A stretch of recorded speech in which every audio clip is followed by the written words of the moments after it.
Shalom and Chag Sameach as we enter into the time of Sukkot. I know that by the time this is actually posted on the internet, many of you will be en route to Sukkot, or maybe you'll even be at Sukkot. I don't know. There is a rumor going around that I will be at a large Sukkot in Oklahoma. To quote President Trump on that, fake news. Sorry, not going to be there. In fact, Kathy and I are going to be spending some time. We will be in temporary dwellings, okay? I'll give you that. We will be in temporary dwellings, and we will not be eating our meals inside our own home. But other than that, maybe follow us on Facebook and you'll get a little bit of an idea. But after a number of years of travel, of being at numerous Sukkots, many times Kathy would not be able to join me. And so we're going to spend this Sukkot a little different than we have. So we will actually be spending with some friends and then various places along the way. And with that being said, next week I will not be doing a teaching online. I'm going to be taking the next week off. So this, if you're watching this video this week, you can watch it again next week if you'd like. I guess I wouldn't do that, but maybe you would. We will also be taking a break from the Israel update and Foundations for Life with Barry. We'll be recording that this week, and then it'll just be out there for next week. So interesting days, of course. We're out of, as I've said many times, we're out of adjectives regarding this year. And you know, to consider that after Sukkot, everything's just going to go back to the way it was in 2019.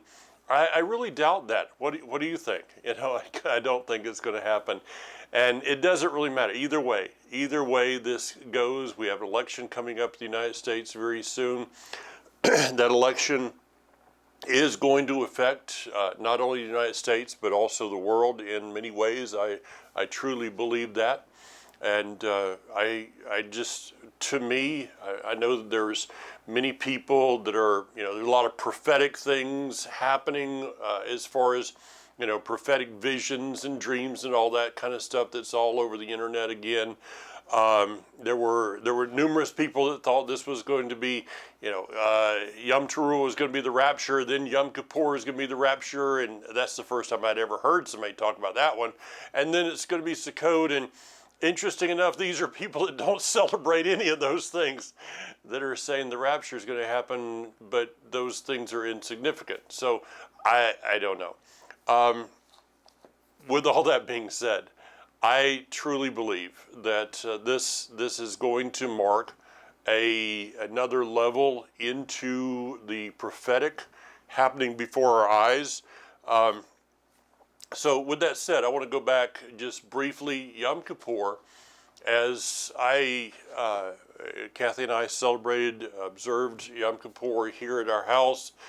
For me, it is not really a time that we gather together with a lot of people. We did have some folks over last night to break the fast. Great time with them as always. But I said last night that once again, you know, I started to read. I looked over the Yom Kippur prayers that are in the Siddur. And this is not to speak in any way against what those are written and everything, but to me, Yom Kippur is not about focusing on how bad we are, but how good He is. You know, any of us can focus at any moment on our own sin.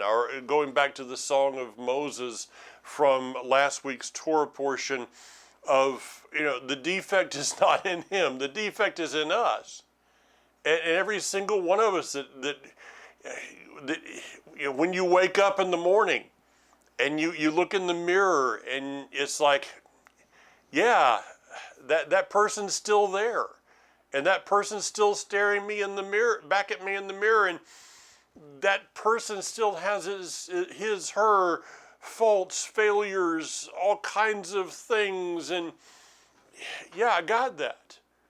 But how far in forward progress is this focus on how bad we are getting us. To me, it's a dead end. And so the focus instead for me on Yom Kippur is how good he is. And that takes us into Sukkot. Sukkot this year. No matter where you are, whether it's, a very large gathering, which there are still many. I know some that have been canceled, but there's many in South Carolina and just all over. Other countries that will be having Sukkot gatherings. As far as Israel, it's on lockdown. That's still difficult for me to wrap my brain around.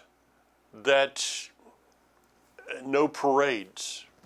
It's going to be a very solemn, somber time in many ways, and well, maybe that's where we're supposed to be this year.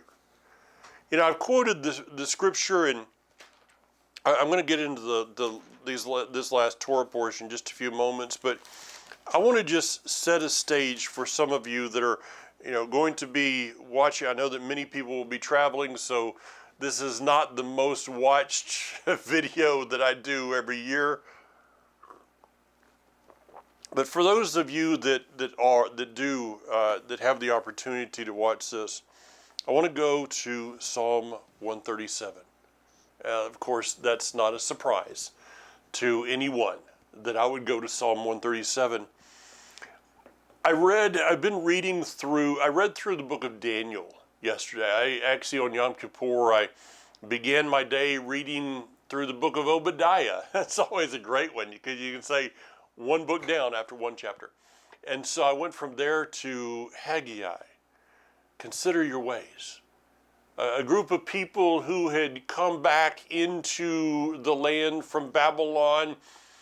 They had spent their time with their paneled houses and their own luxuries, but it was actually at the end of a Sukkot, and the Almighty says, you need to stop and think about something. Who was it that brought you out of exile? Who brought you back here to the land? And now, after all of this time that you've had, you have pretty much focused on your own luxuries, your own life, your own kingdom, your own necessities even. But the question of Haggai is this: what about me? What have you done? I'm homeless. I mean, think about it. The book of Haggai is the Almighty's homeless, and he's wanting a place that he can dwell in the midst of the people.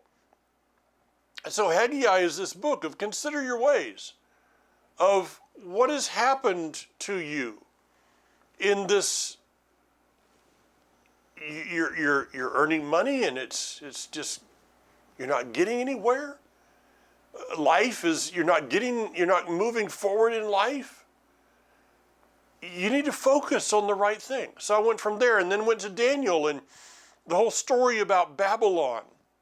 And I began to imagine the people that were in Babylon. And Babylon was totally different than Egypt.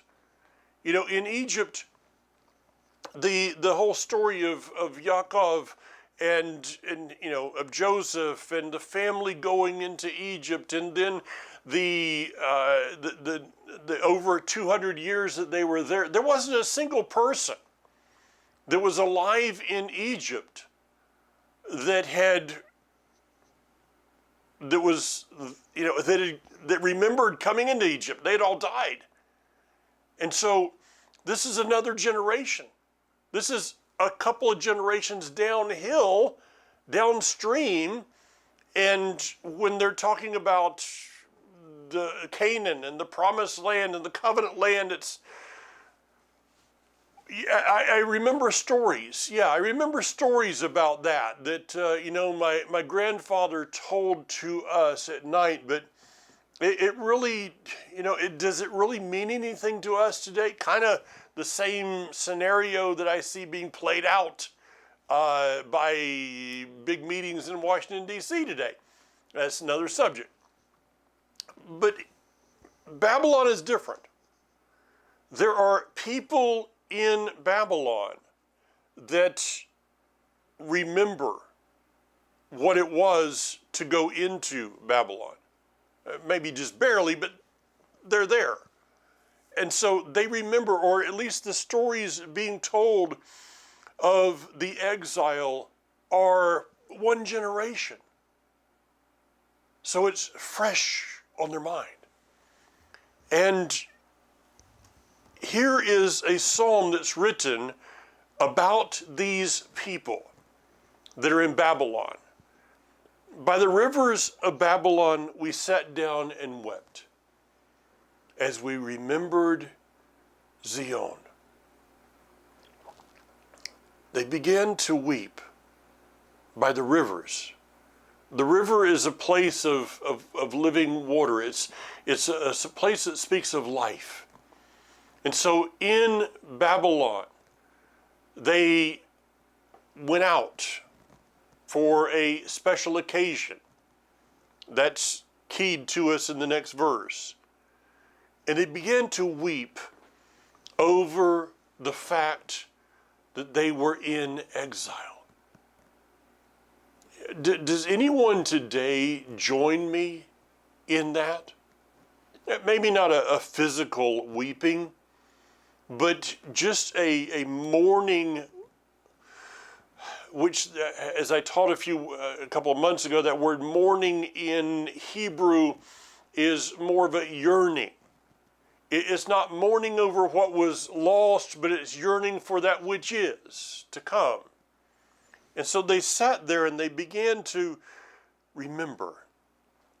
Maybe they began to talk about what life was when they were in the promised land, when they were in Zion. It says, we hung up our lyres, our musical instruments, on the willows that were there. I get the picture of they had looked into the Torah. They knew the 4 species that they were to bring. And so they had to go get the willows. In going to get the willows, there's a joyous mixed emotion that's happening inside of them, and they get there, and someone starts to play this lyre as others begin to clip the branches, the willow branches for the lulav. And all of a sudden, this holy hush just falls over everyone. We can't sing. We can't sing. We can't have this time of joy. And it goes on to say, when those who had taken us captive asked us to sing them a song, and our tormentors demanded joy from us. Sing us one of those songs from Zion. So those of Babylon had begun to, they had heard the songs. They had heard the songs of Zion, and something inside of them was, in a way, enjoying those songs. I mean, this happened in Nazi Germany. I've heard the stories of, the Nazi guards kind of becoming enthralled with some of the music that is happening, and they would begin to enter into that, but then that religious, satanic oppression that was over them would cause them to have to flee from that. And so these oppressors in Babylon, they desired to hear the songs of Zion, and the people are saying, how can we do this? How can we show such joy when we're in a foreign land? Now, I'm not telling everyone to go to Sukkot be the, Debbie Downer or something and just walk around in total oppression. But neither should we be there and just have this euphoric joy that everything's okay and it's just party time and Tigger is on the loose in Sukkot campgrounds and let's just eat, drink, and be merry because tomorrow we have to go back to that society and put a mask on. But there should be a balance. There should be some kind of a mixed emotions. How can we sing a song about Yud Hey Vav Hey here on foreign soil? And then a verse that all of us should know, if I forget you. Now, this is a psalm that is spoken directly to us today, I think. How, if I forget you, Yerushalayim, may my right hand wither away. May my tongue stick to the roof of my mouth. Consider that. Consider your day. Consider what you do in your normal day. Maybe your job, your business, what you do for a living, whatever, okay? How would your life change if tomorrow morning you woke up and you looked down and your right hand was no longer there? It had withered away. And when you tried to let out some kind of a shriek of whatever, okay, you noticed your tongue had stuck to the roof of your mouth. Okay, you cannot talk. It is really not possible to speak in any way that someone can understand you if your tongue has stuck to the roof of your mouth. And you can't write things out because you don't have a right hand, unless you're left-handed. Okay, if my writing is bad enough with my right hand, you don't even want to see what it looks like with a left hand. I barely can hold a pen in my left hand. What is this saying? That your life as you know it has ceased. Why? Because you did not, because if I fail to remember you, if I fail to count Yerushalayim the greatest of all my joys. Now, I'm speaking to people who have been to Jerusalem, who have been to Israel. The chiefest of all my joys. Yeah, it's a bit of a stretch when most of us have been there in the traffic jams. We've been there and seen not every Israeli is real polite, okay? That's saying it mildly. You guys that have been there know. You walk into many places and it's like, why are you here? That's why there won't be a Walmart in Israel, because the greeters would stand there and say, we're closed. You ever been to a bank? Those of you that have been to Israel, been to a bank? A post office in Israel? Really? Yeah, that's welcoming. It really, you go to a post office in Israel, it makes the post office in the United States look like a party ground. Okay, it really does. Jerusalem as is a beautiful city. It's an intriguing city. To see the prophecy, to see the history and the beauty of Jerusalem when the sun sets. But it's some parts are dirty. You got the Arab Quarter, you got the different places, and it's people shouting and screaming. But to see Jerusalem when you're there, not as it is, but as it's going to be. To say, to count Jerusalem the greatest of all my joys is to look forward to what Jerusalem is going to be. It is going to be the center of the earth. Everything that is will be from Jerusalem. The temple being built. Kathy and I celebrate an anniversary. Our kids sent us up to the Biltmore. It's not really my thing, but it was enjoyable. But I'm walking around this building, and it's like, this is the best that man has. And it's gorgeous. Much of that is gorgeous, especially for that time, and not having the equipment, and not having the tools that we have today. It is a marvel.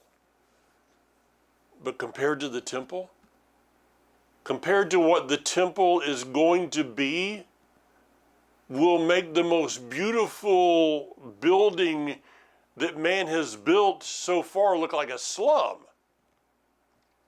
I mean, I walked around the Biltmore, and then we went out into the garden, and it's fall, and the plants are dying, and the blooms are, the roses are almost gone. But I stopped and looked at a rose and thought, that's the best that man could do in a building up there. And look at what the Father did in one rose. He outdid all of mankind. We went through the conservatory, I think it's called. It's a big greenhouse in my estimation. But the plants, the intrigue of plants, the things that he did in some of these plants, it's like, that's the best that man can do, and the Almighty outdid all of mankind in one flower. What will Jerusalem be in that day? Remember Adonai against the people of Edom, the day of Jerusalem's fall, how they cried, tear it down, raze it to the ground. Daughter of Babylon, you will be destroyed. A blessing on anyone who pays you back for the way you treated us. A blessing on anyone who seizes your babies and smashes them against a rock. Do you think that the Almighty is a little zealous over Zion and is going to be a bit ticked off when he does judge the nations that have come against his people? Yeah, I think so. I think so. So with this all being said, yesterday was, as I said, was Yom Kippur. And I had read a number of different books in Scripture. And I was out in the other room from my office, and one of my bookshelves is there. And I just was standing there looking at my bookshelf.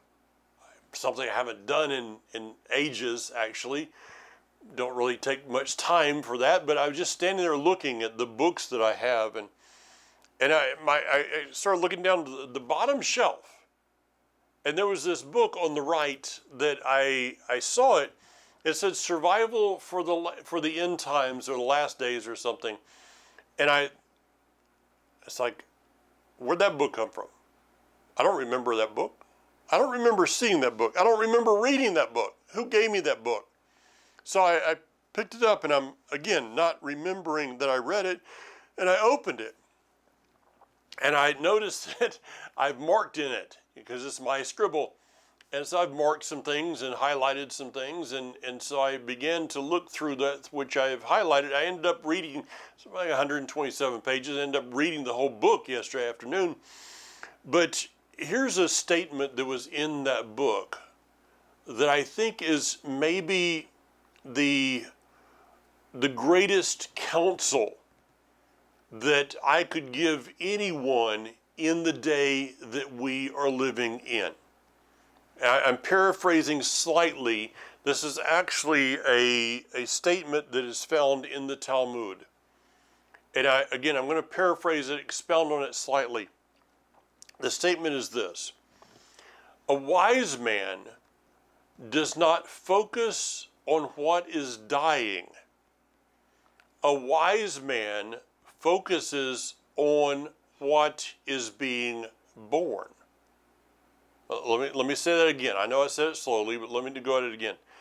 A wise man does not focus on that which is dying. A wise man focuses on that which is being born.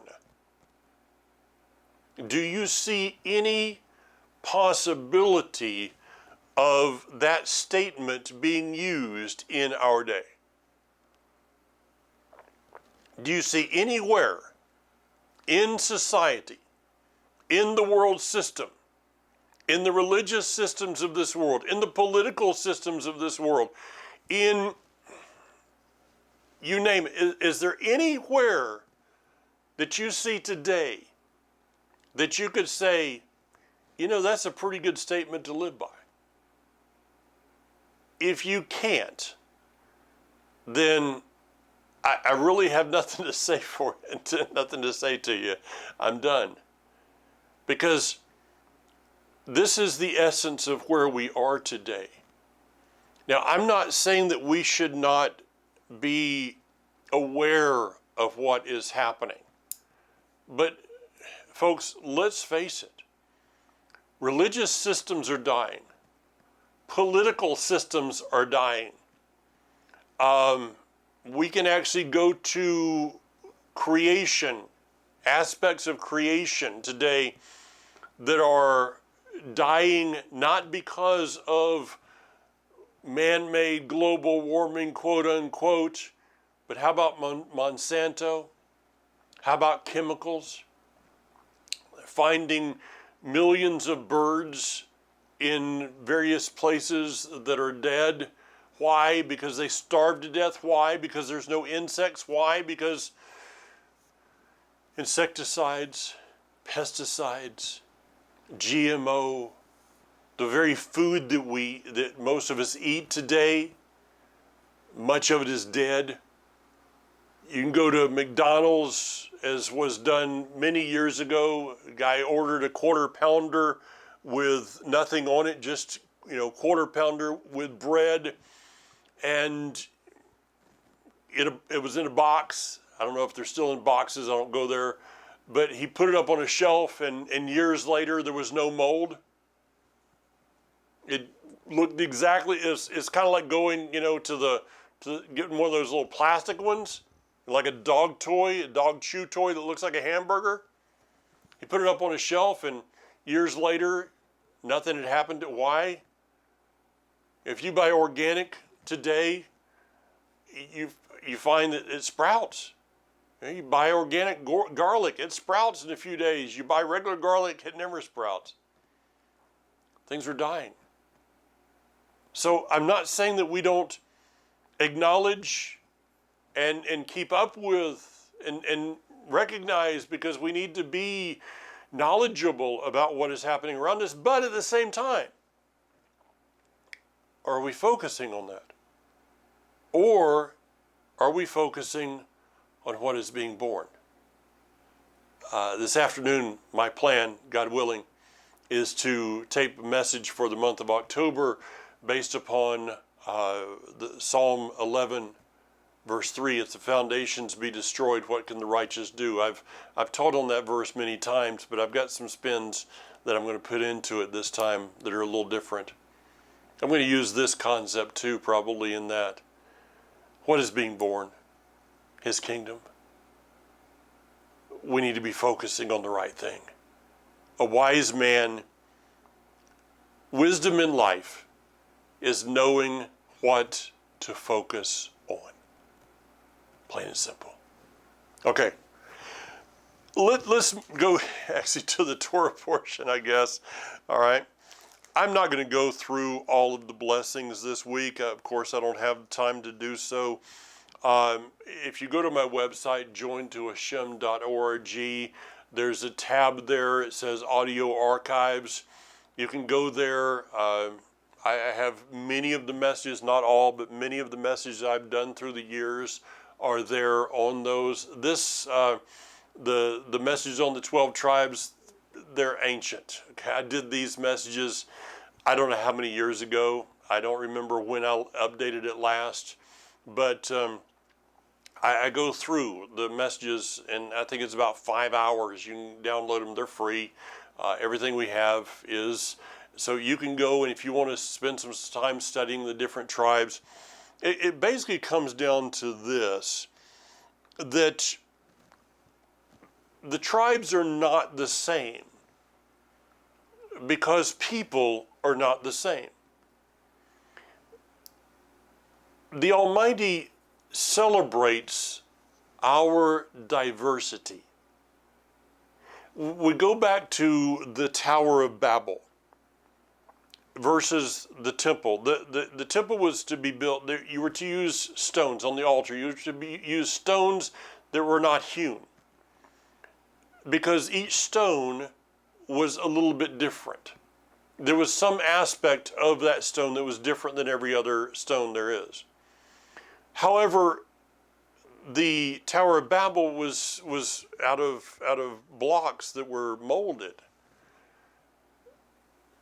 The world system desires to mold you into something that you're not.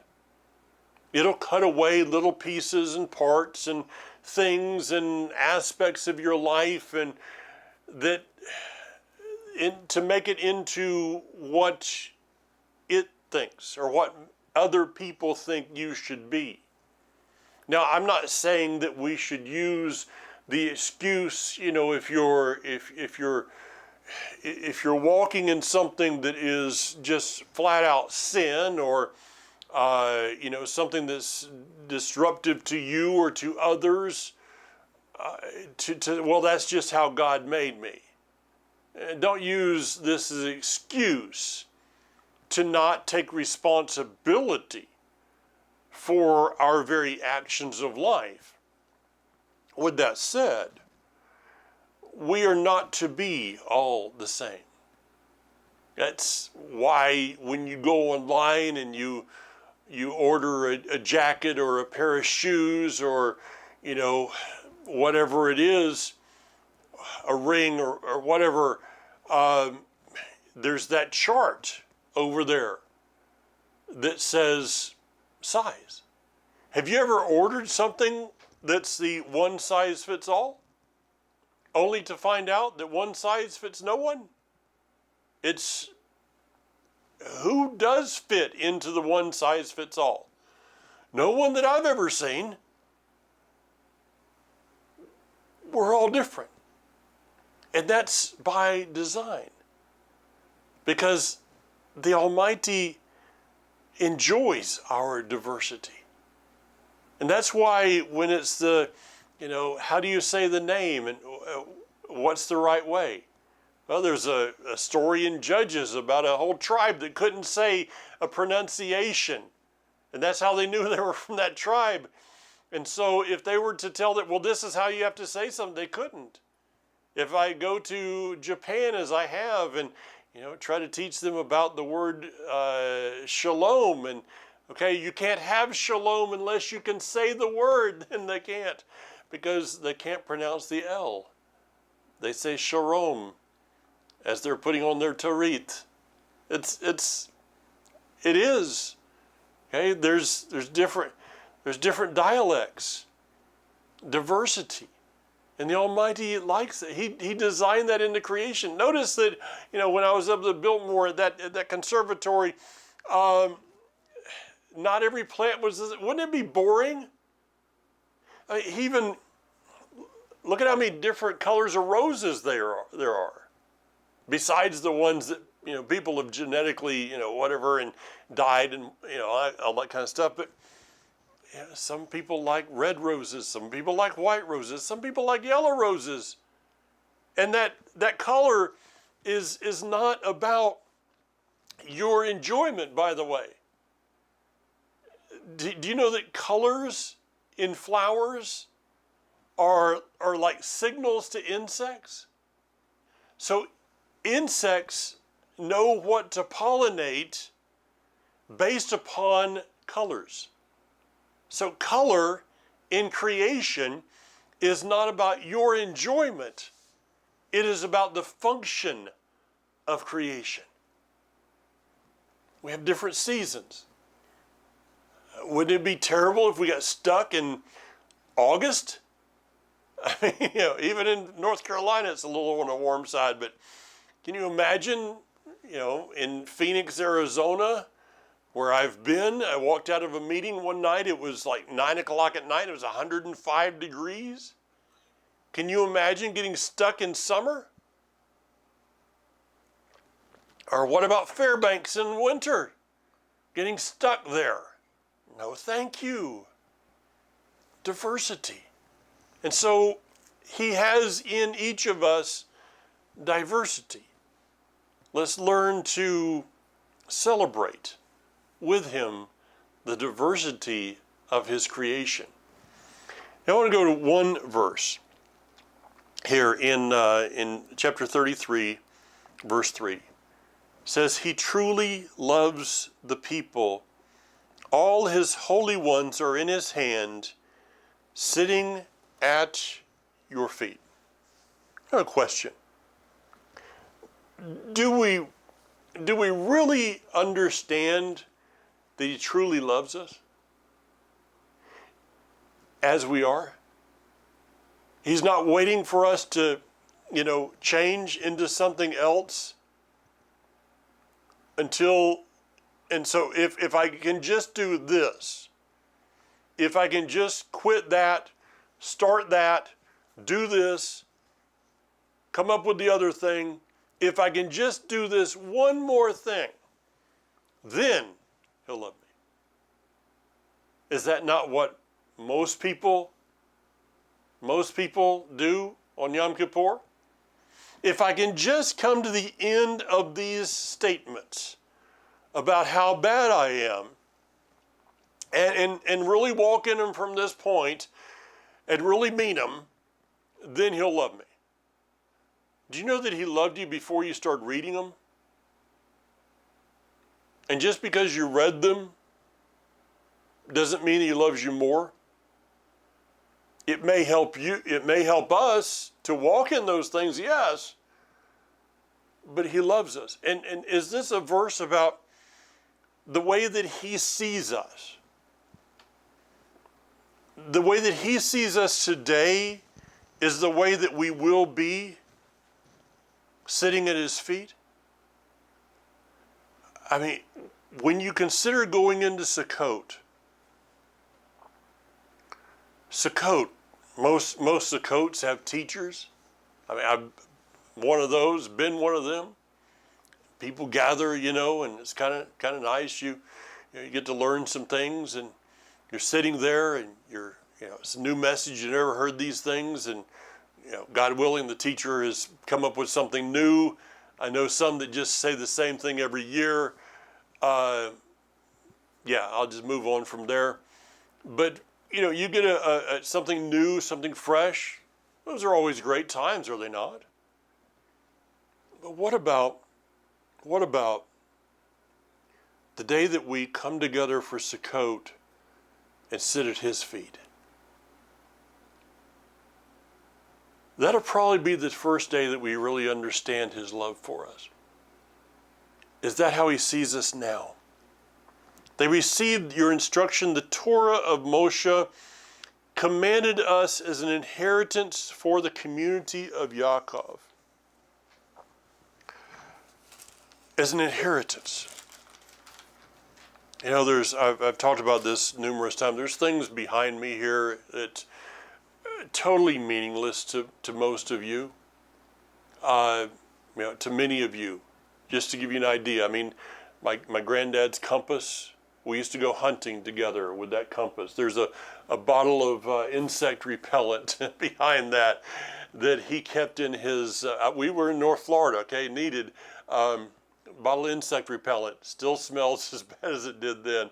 No wonder the insects didn't get around. He carried that every time we went hunting or fishing.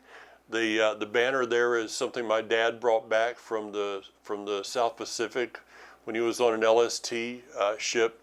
The deer over there is the first model I ever put together for my granddad.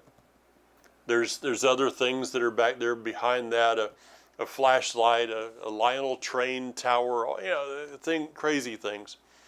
Means nothing to you. I mean, you might go, oh, that's nice, that's sweet, but it means nothing to you. You wouldn't. There's nothing there that you would buy at a flea market for more than 15 cents. Okay. But to me, those things are priceless.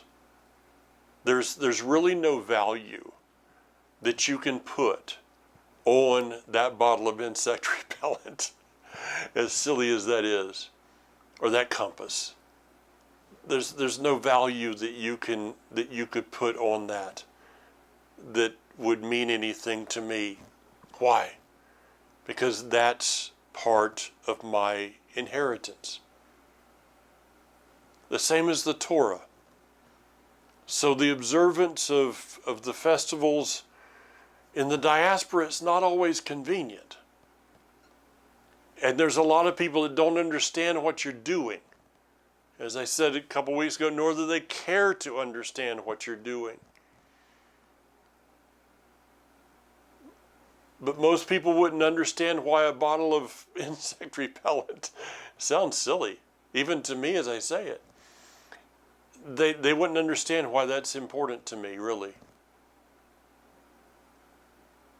But when we understand what the value of inheritance is, an inheritance is something that was important enough to someone that they preserved it so that it could be passed on. The Torah has such value to the Creator that He has gone to extremes to preserve it through these centuries. Do you know how important something is how much it's fought for? Go back and read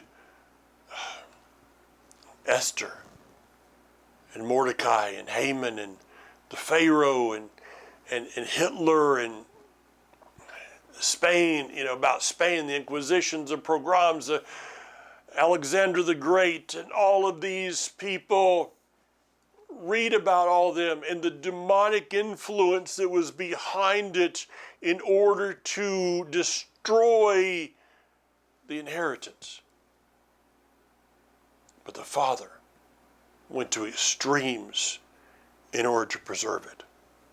Now, this Torah portion ends with Moshe ascended from the plains of Moab to Mount Nebo to commit to the summit of Pisgah across the Jericho. There Adonai showed him all the land. And it says that Moshe was 120 years old when he died, his eyes undimmed and vigor undiminished. 120-year-old man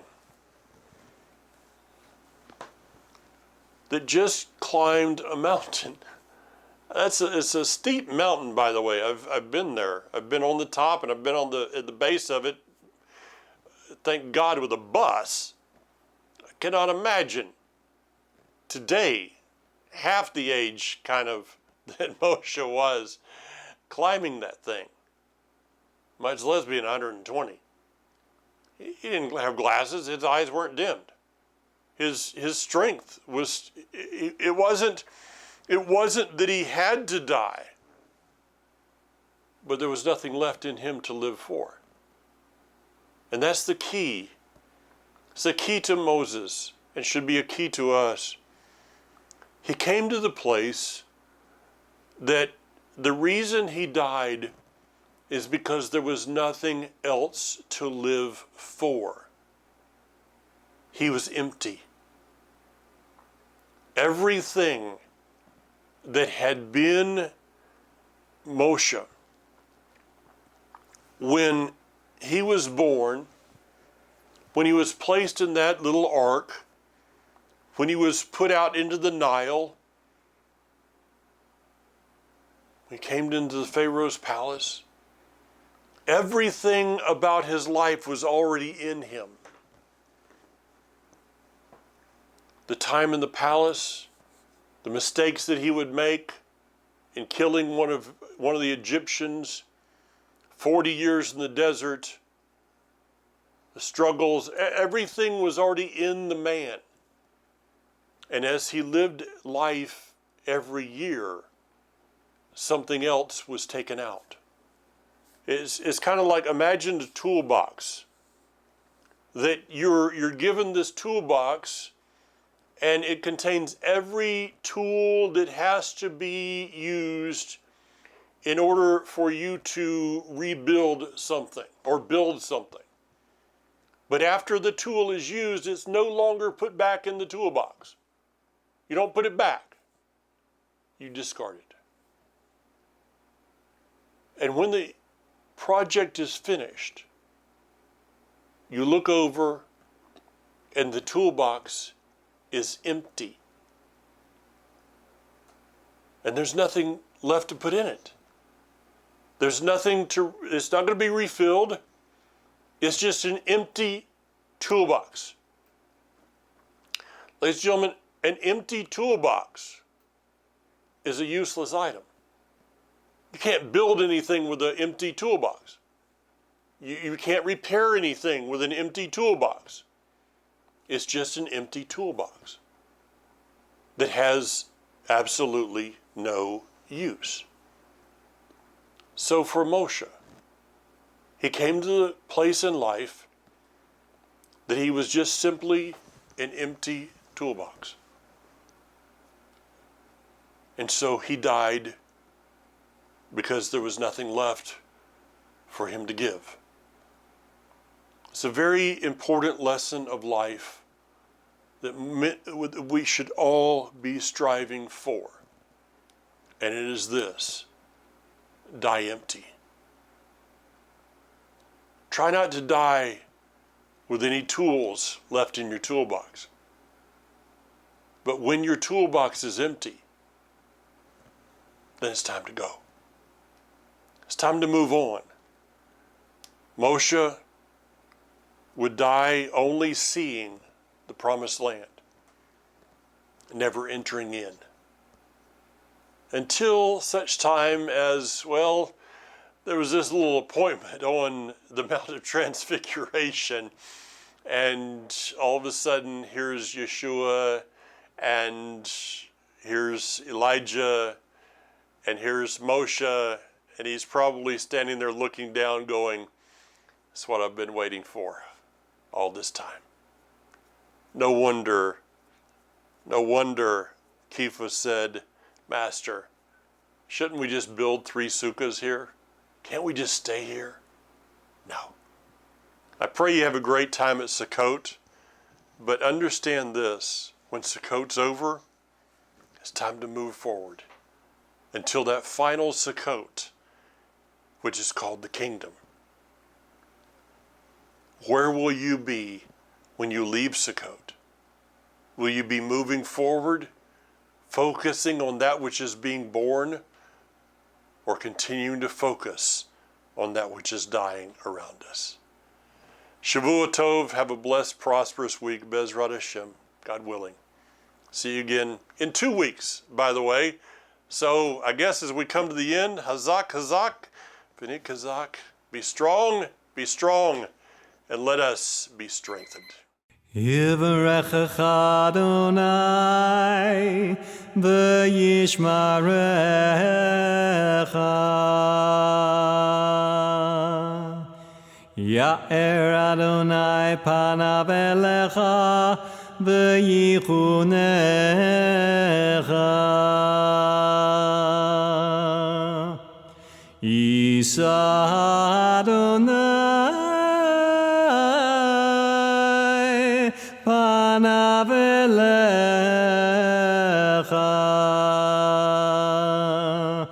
v'yasem lecha shalom.